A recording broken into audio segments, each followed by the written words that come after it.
함께 말씀 보도록 하겠습니다. 오늘 말씀은 신명기 1장 34절부터 46절까지 말씀입니다. 신명기 1장 34절부터 46절까지 말씀을 저와 교독하며 읽도록 하겠습니다. 제가 먼저 읽겠습니다. 여호와께서 너희의 말소리를 들으시고 노하사 맹세하여 이르시되 이 약한 세대의 사람들 중에는 내가 그들의 조상에게 주기로 맹세한 좋은 땅을 볼 자가 하나도 없으리라.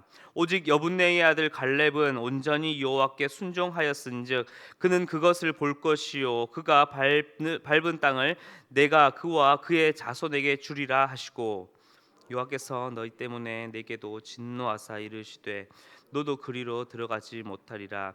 내 앞에 서 있는 눈의 아들 여호수아는 그리로 들어갈 것이니 너는 그를 담대하게 하라. 그가 이스라엘에게 그 땅을 기업으로 차지하게 하리라.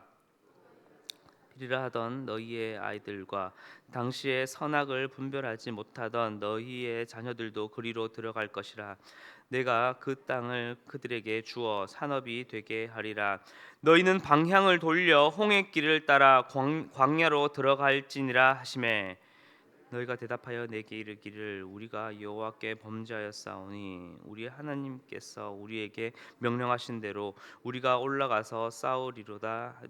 너희가 각각 무기를 가지고 경솔히 산지로 올라가려 할 때에 여호와께서 내게 이르시되 너는 그들에게 이르기를 너희는 올라가지 말라 싸우지도 말라 내가 너희 중에 있지 아니하니 너희가 대적에게 패할까 하노라 하시기로 말했으나 너희가 듣지 아니하고 여호와의 명령을 거역하고 거리낌 없이 산지로 올라가매 그 산지에 거주하는 아모리 족속이 너희에게 마주 나와 벌떼같이 너희를 쫓아 세일산에서 쳐서 호르마까지 이른지라. 너희가 돌아와 여호와 앞에서 통곡하나 여호와께서 너희의 소리를 듣지 아니하시며 너희에게 귀를 기울이지 아니하셨음을. 함께 읽겠습니다. 너희가 가데스에 여러 날 동안 머물렀나니 곧 너희가 그곳에 머물던 날수대로니라. 아멘. 남양에도 두 개나 있는 이 스타벅스는 이 초창기 창업자인 하워드 슐츠가 이 이탈리아에 있는 한 에스프레소 바를 마킹하여서 이 시애틀에서 이탈리안 커피 전문점과 같은 분위기를 만들어서 꾸미고자 했었습니다. 그래서 이 스타벅스의 초창기에는 이 메뉴나 거기서 흘러나오는 음악이나 다 이태리어로 되어 있는 음악과 메뉴가 있었다고 합니다. 그런데 시간이 지날수록 이 고객들이 이 편하게 앉아서 커피를 마실 수 있는 이 커피 전문점을 그러한 자리를 많이 원함이 있었던 것을 이 하워드 슐츠는 파악을 하고 재빠르게 그 모든 모습을 바뀌면서 매장에 변화를 주었다고 합니다. 그 결과가 바로 이 스타벅스 현재의 이 디자인과 모습을 갖추어 있는 매장 분위기로 만들게 되어서 어찌 보면 이 벤치 사업의 벤치마킹의 어찌 보면 가장 큰 성공 사례 중에 하나로 손꼽는 것이 이 스타벅스의 현재의 모습입니다. 이처럼 기업에서 경쟁력을 끌어올리기 위한 방법의 일환으로 경쟁자나 아니면 성공하는 어떠한 기업들에게서 배워오는 이 혁신 기법을 우리가 다들 많이 들어보셨던 이 벤치마킹이라고 합니다. 이것은 단순히 모방하는 것이 아니라 스타벅스처럼 어떠한 경쟁사나 아니면 성공 기업의 장단점을 분석해서 자사의 제품을 좀 더 한층 업그레이드하는 일종의 혁신 기법 중에 하나입니다. 그래서 이 벤치마킹의 가장 첫 번째 첫걸음은 무엇일까요? 바로 너 자신을 알라입니다. 자신의 기업이나 어떠한 아이디어에 대한 아니면 어떠한 프로젝트에 대한 충분한 이해와 자신에 대한 그 프로젝트에 대한 객관적인 분석과 비교를 통해서 자신의 어떠한 취약점을 발견하고 또한 부족한 부분을 발견하여서 이에 대한 대안을 세우는 것이 가장 첫 번째라고 말합니다. 그래서 오늘 말씀은 이 2024년도를 시작하시는 우리 모든 성도님들의 그 신앙의 성장과 업그레이드를 준비하는 우리 모든 분들에 대한 중요한 도전의 말씀이 되시길 간절히 기도하겠습니다. 그래서 오늘 이 말씀을 보게 되면 우리 지난 시간에 이어서 가나안 입성을 앞두고 이 정탐꾼의 말에 의해서 하나님을 믿지 못하고 가나안 입성을 거절하였던 이스라엘 백성들에게 임한 결과를 바로 오늘 말씀을 통해서 볼 수 있습니다. 그 결과는 무엇입니까? 가나안 땅에 들어가지 못하고 이 광야에서 떠돌게 되는 하나님의 심판을 그들은 마주하게 됩니다. 그러나 오늘 말씀에서 읽어보셨듯이 단 두 사람, 갈렙과 여호수아, 그리고 1세대가 아닌 선악을 분별하지 못하던 다음 세대의 자녀들인 이 출애굽 2세대들만이 이 가나안 땅에 들어갈 수 있게 되었던 것입니다. 먼저 오늘 말씀을 통해서 우리 모든 성도님들께 거룩한 이 신앙의 벤치마킹이 있길 기도합니다. 그저 오늘 말씀을 이해하시며 단편적으로 죄를 지으면 벌을 받는구나, 조심해야겠다라고 하는 어떠한 모방 정도가 아니라 말씀에서 드러나는 이 이스라엘 백성들의 죄악된 모습과 그들의 취약점을 우리는 발견하고 이 모습을 나에게 비춰보아서 나의 연약함과 또 나의 부족함을 이제는 돌아보길 기도합니다. 그리고 오늘 말씀에서 제시하고 있는 어찌 보면은 이 벤치마킹의 성공 사례를 잘 묵상하고 분석하고 그것을 나의 삶과 나의 신앙에 적용시켜서 정말로 이제는 2024년도에 성공적인 신앙의 벤치마킹을 이루는 우리 모든 성도님들이 되시길 간절히 기도하겠습니다. 그러면 오늘 말씀에서 어찌 보면은 성공 사례라 손꼽을 수 있는 이 갈렙과 여호수아는 이스라엘 백성들과 어떠한 다른 점이 있었을까요? 먼저는 이스라엘 백성들의 모습을 한번 봅시다. 그들은 마치 이 청개구리의 모습처럼 하나님의 말씀에 계속해서 정반대로 따랐던 것을 볼 수 있습니다. 앞서 우리 어제 이야기였죠. 가나안 정탐 후에 하나님께서는 너희가 그 땅에 올라가라라고 하나님께서 명하셨지만 그들의 판단은 무엇이었습니까? 못 간다, 안 가겠다라고 말합니다. 그렇게 하나님의 명령에 거역하게 되죠. 그리고 또 오늘 말씀에서는 어떠합니까? 하나님께서는 42절에서 이방 민족과 대결하는 그 전쟁에 올라가지 말라, 그리고 싸우지도 말라라고 이야기를 하셨음에도 불구하고 그들은 반대로 어떻게 합니까? 하나님의 말씀을 듣지 아니하고 거리낌 없이 또 경솔히 그 산지로 올라가는 것을 볼 수 있습니다. 불순종이죠. 그러나 갈렙의 모습을 한번 보았으면 좋겠습니다. 36절에서 갈렙은 이렇게 설명을 하고 있습니다. 온전히 여호와께 순종하였은즉이라고 말하고 있습니다. 이것을 좀 더 직역해서 보게 되면 여호와의 뒤를 따르다라는 의미로 볼 수 있습니다. 그리고 그 따르는 정도가 그냥 따랐다라는 것으로 끝마치는 것이 아니라 오늘 말씀에는 온전히라고 말씀을 더욱더 강조하여 설명하고 있습니다. 즉 이것을 통해서 갈렙이 지금까지 있었던 수많은 어떠한 위기와 어려움 상황 속에서도 얼마나 이 하나님 여호와 하나님의 명령에 대해서 충성되이 뒤따르고 있었는지를 우리는 이 말씀에서 우리는 발견할 수 있습니다. 오늘 말씀을 통해서 우리 지난 한 해 동안 또한 지난 우리의 모든 시간 동안 하나님의 말씀보다 나의 생각, 나의 판단을 우선으로 두고 하나님의 말씀에 대해서도 반대로 때로는 청개구리처럼 가고자 했던 나의 모습이 있지 않은지를 가장 먼저 돌아보길 기도합니다. 그래서 2024년도 올해와 그리고 오늘을 살아가시는 우리 모든 성도님들 삶에서는 이제는 하나님의 말씀에 대한 불순종이 아닌 온전한 순종과 또한 두려움과 어려움 상황 속에서도 온전히 여호와의 뒤를 따라 온전히 순종하시는 우리 모든 성도님들의 온전한 순종이 있으시길 간절히 기도하겠습니다. 두 번째로 또 한 명의 성공 사례를 우리는 볼 수 있죠. 바로 여호수아입니다.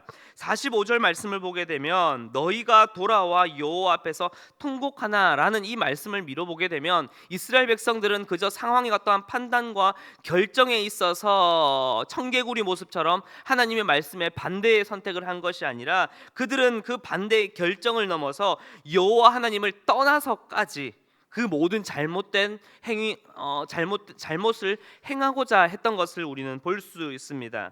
그러나 이러한 행동엔 42절처럼 하나님께서는 어떠한 말씀을 하십니까? 너희의 그런 행동에 대해 너희 중에 여호와 하나님이 함께 하시지 않을 것이다, 또 않는다라고 하는 어마무시한 말씀을 전하고 있습니다. 즉 너희의 그러한 방종에 대해선 하나님께서는 어떠한 통곡도 어떠한 소리도 어떠한 너희들의 말에 대해서도 귀를 기울이지 않겠다라고 하는 하나님의 어마무시한 말씀을 우리는 볼 수 있습니다.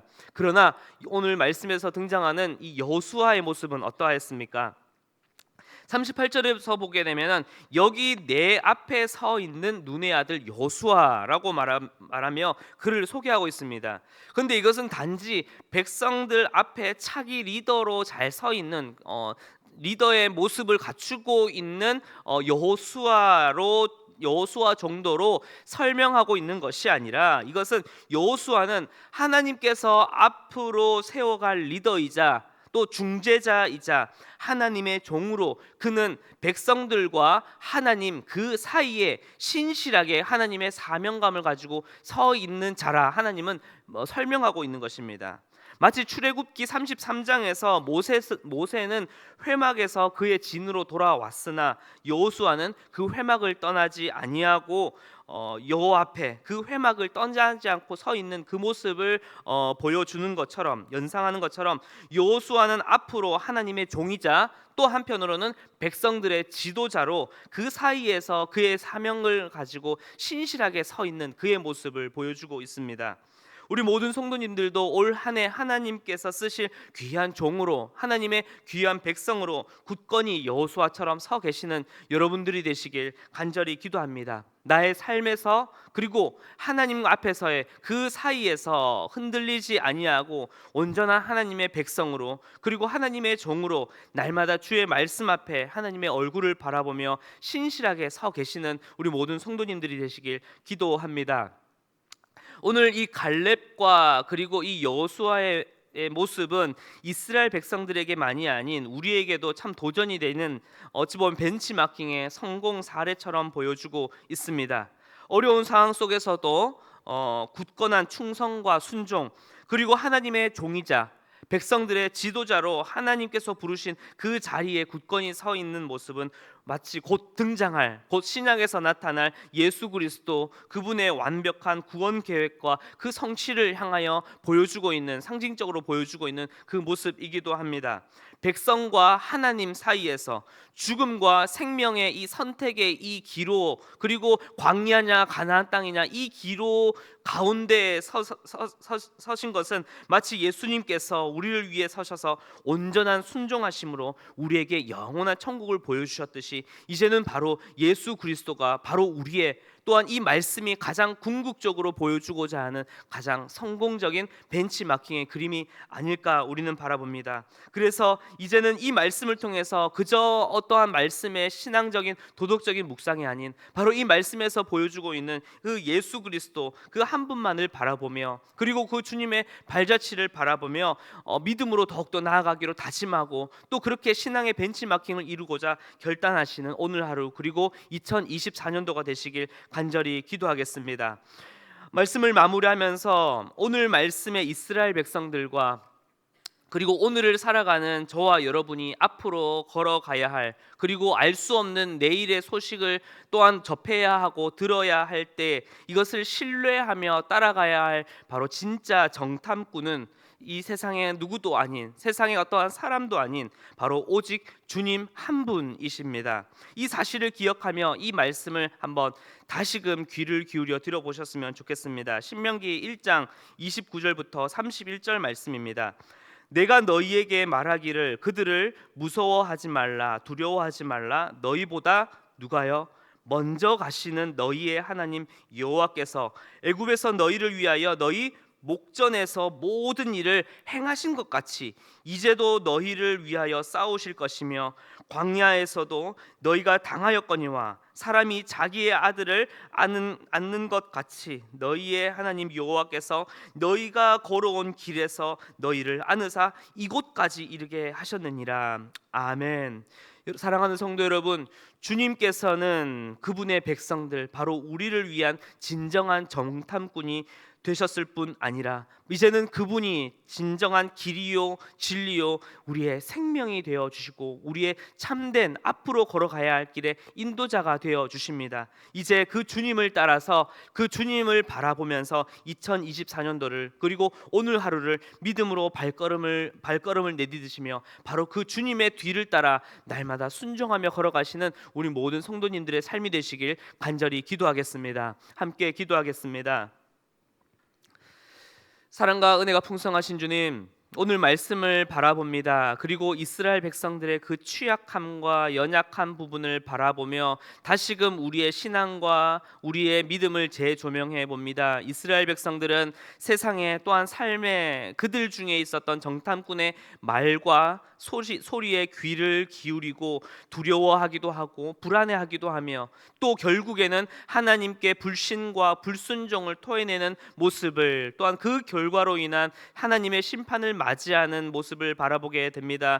주님, 이제는 이 말씀을 통하여 그 누구도 우리 인생에 앞으로 나아가야 할 길에 정탐꾼이 되지 못함을, 오직 하나님만이 우리를 이끄시는 참된 정탐꾼이 되실 뿐 아니라 그분이 우리의 길이요 진리요 생명이 되신다는 것을 기억하며 이제는 그 주님과 함께 손잡고 그리고 그 주님의 뒤를 따라 걸어가는 우리의 삶이 되게 하여 주시옵소서. 이제는 우리보다 먼저 가시는 너희의 하나님 여호와께서 애굽에서 너희를 위하여 너희 목전에서 모든 일을 행하신 것 같이 이제도 우리를 위해 싸우실 그 주님만을 바라보며 걸어가는 2024년도 그리고 오늘 하루를 이제는 주님과 함께 걸어가는 우리의 삶이 되게 하여 주시옵소서. 주님, 기도하는 것은 우리 가정에서, 직장에서, 일터와 삶의 모든 분야에서 정말로 이제는 오직 주님만이 우리의 진정한 정탐꾼이 되심을 기억하며